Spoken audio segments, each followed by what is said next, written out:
박 대통령이 야당의 장외투쟁을 비판한 데 대해 민주당은 오히려 청와대가 오판하고 있다고 반박했습니다. 새누리당은 민주당의 국회 복귀를 촉구하면서 압박 수위를 높였습니다. 취재 기자 연결해 자세한 소식 알아보겠습니다. 황혜경 기자.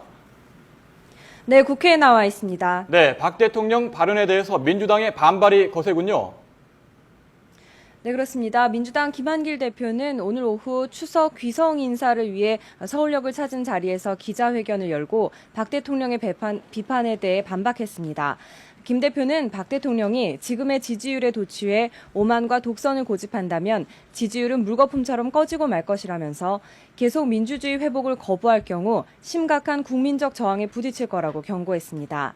또 박 대통령이 취임한 지 7달이 지났는데도 민생은 나아질 조짐조차 보이지 않는다면서 박 대통령은 아직 민생을 말할 자격이 없다고 지적했습니다. 직접 들어보시겠습니다.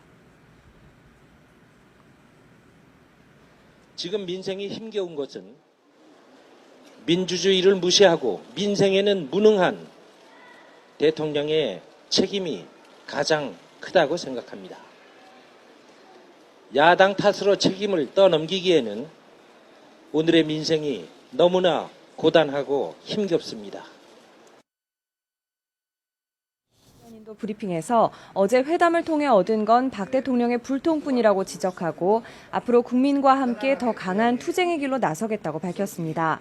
특히 김 대변인은 오만과 독선의 정치를 끝내려면 이 땅의 주인인 국민이 나서야 한다고 강조했습니다. 과거 긴급조치 세대 민주당 의원들도 따로 기자회견을 열고 박 대통령을 비판했습니다.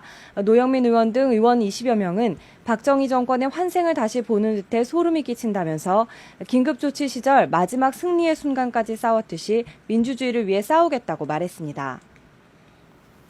네, 이런 분위기에서 새누리당은 민주당을 압박하는 분위기죠.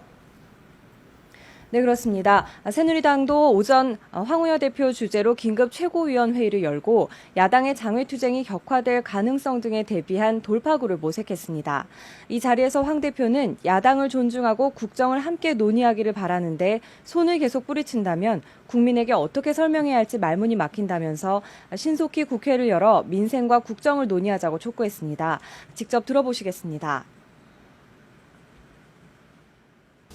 예상과 다른 민주당의 변론적 태도에 대해서 정중하게 다시 재고해 주실 것을 요청하며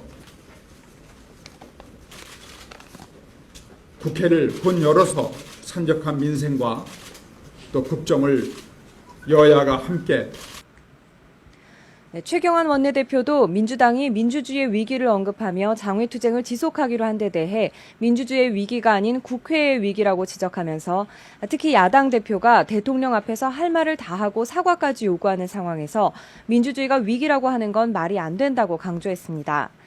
이해운 최고위원도 각종 민생 법안과 예산이 결정되는 정기국회를 거부하는 정당은 존재 가치가 없다면서 민주당은 법안 예산 심사를 정상화한 뒤 자신들의 주장을 펼쳐야 한다고 말했습니다. 지금까지 국회에서 YTN 황희경입니다.